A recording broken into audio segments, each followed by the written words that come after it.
고기를 만졌는데 유난히 물컹하고 육즙이 줄줄 흐른 적 있으신가요? 마트에서 산 삼겹살인데 구우면 물이 흥건하게 나오는 경우 다들 한 번쯤 보셨을 거예요. 아니면 반대로 색이 너무 어둡고 뻣뻣한 고기를 보신 적 있나요? 손질할 때 유난히 칼이 잘 안 들어가고 뻑뻑하게 느껴지는 그런 고기 말이에요. 사실 이 두 가지는 완전히 다른 문제처럼 보이지만 같은 원인에서 시작됩니다. 바로 수송 스트레스입니다. 안녕하세요. 궁금한 식품 이야기입니다. 오늘은 처음 오신 분들을 위해 간단히 소개드릴게요. 저희 채널은 식품 안전, 영양, 푸드테크 관련 이슈를 과학적 근거와 공식 자료를 바탕으로 쉽게 풀어드리는 채널입니다. 구독과 좋아요는 다음 영상 제작에 큰 힘이 됩니다. 수송 스트레스 뭐냐면요. 가축을 도축장으로 옮기는 그 짧은 몇 시간 동안 동물이 받는 모든 물리적, 심리적 충격을 말합니다. 쉽게 말해서 사람으로 치면 낯선 곳으로 갑자기 끌려가서 좁은 공간에 낯선 사람들이랑 같이 갇혀서 차가 계속 흔들리는 상황이라고 생각하면 비슷해요. 낯선 환경, 흔들리는 차량, 다른 개체와의 접촉, 이런 것들이 한꺼번에 몰려오면서 몸속에서 스트레스 호르몬이 확 올라갑니다. 이게 근육 속 에너지원인 글리코겐을 급격히 소모시키고 결국 고기 품질에 그대로 흔적을 남깁니다. 그러니까 우리가 먹는 고기 한 점에도 도축 전 몇 시간의 기록이 그대로 새겨져 있는 셈이죠. PSE6 정의. 먼저 PSE6부터 볼게요. PSE는 Pale Soft Exudative의 앞글자를 딴 건데요. 창백하고 물렁하고 육즙이 흘러나오는 고기라는 뜻이에요. 도축 직전에 갑작스럽고 강한 스트레스를 받으면 근육 속 글리코겐이 순식간에 분해되면서 젖산이 나옵니다. 문제는 타이밍이에요. 근육 온도가 아직 식지 않고 높은 상태에서 pH만 너무 빨리 떨어져 버리는 거예요. 이렇게 뜨거운 상태에서 산도가 급하게 낮아지면 단백질이 변성되면서 육즙을 붙잡는 힘을 잃어버립니다. 스펀지가 갑자기 열을 받아서 모양이 뭉개지면서 물을 다 흘려버리는 것과 비슷한 상황이라고 보시면 돼요. 그래서 색은 창백해지고 만지면 물렁하고 포장만 해놔도 육즙이 줄줄 새는 거죠. 반대로 DFD6은 Dark Firm Dry, F자를 딴 건데요. 그러니까 어둡고 단단하고 건조한 고기예요. 이건 급성 스트레스가 아니라 장기간에 걸친 만성 스트레스가 원인입니다. 오래 굶거나 장시간 낯선 개체와 뒤섞여 계속 긴장 상태에 있으면 도축 전에 이미 근육 속 글리코겐이 다 빠져버려요. 자동차로 치면 기름을 다 쓰고 빈 탱크로 도착한 셈이죠. 그러면 도축 후에 젖산을 만들 재료 자체가 없으니까 pH가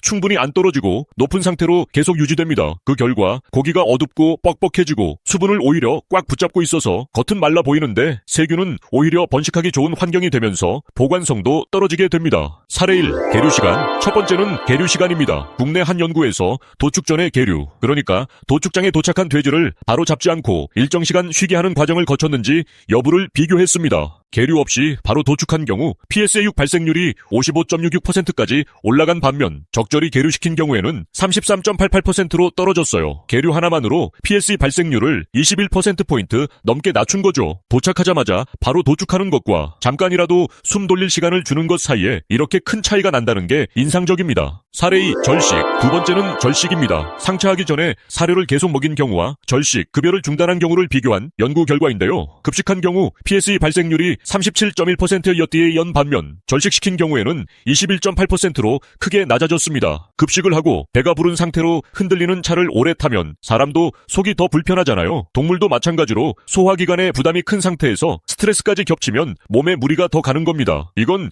2000년에 나온 청정돈육 생산기술개발 연구 최종 보고서에서 확인된 내용이에요. 사례 3. 적재밀도. 세 번째는 적재밀도. 그러니까 트럭 한 칸에 몇 마리를 태우느냐인데요. 업계 데이터를 보면 재밌게도 너무 빽빽하게 태워도 PSE 발생률이 올라가지만 반대로 너무 여유롭게 태워도 발생률이 높아집니다. 적정 밀도를 지켰을 때가 가장 낮았어요. 너무 좁으면 서로 부딪히고 밀리면서 스트레스를 받고 너무 넓으면 오히려 차가 흔들릴 때마다 몸을 못 가누고 쏠리면서 균형을 잃는 스트레스를 받는 걸로 보입니다. 만원 버스도 불편하지만 버스에서 혼자 손잡이도 없이 서 있는 것도 그것대로 힘든 것과 비슷한 이치죠. 궁금한 식품 이야기 채널 의견.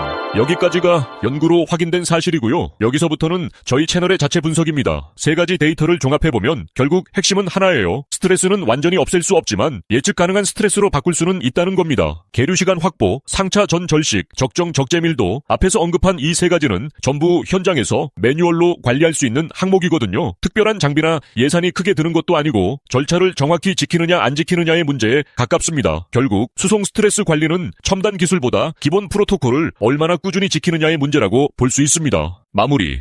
오늘 영상을 요약하면 수송 스트레스가 뭔지, PSE6과 DFDE6이 어떻게 다른지, 그리고 계류 시간과 절식, 재밀도가 실제로 얼마나 차이를 만드는지 살펴봤습니다. 현장에서 사용하는 매뉴얼을 확인하고 다시 챙기는 게 품질 관리의 시작일 수 있겠습니다. 오늘 나온 용어들 시험 준비하시는 분들은 꼭 한번 정리해 두시고요. PSE와 DFD를 헷갈려서 반대로 이해하는 경우가 많으니 급성이면 창백하고 물렁한 PSE, 만성이면 어둡고 뻑뻑한 DFD 이렇게 원인부터 짝지어서 기억해 두시는 걸 추천드립니다. 다음 영상에서 또 다른 현장 이야기로 찾아올게요. 식품공학이 제안하는 더 편리하고 지속 가능한 미래, 더 깊이 있는 식품 영양 정보와 최신 푸드테크 소식이 궁금하시다면 구독과 알림 설정 잊지 마세요.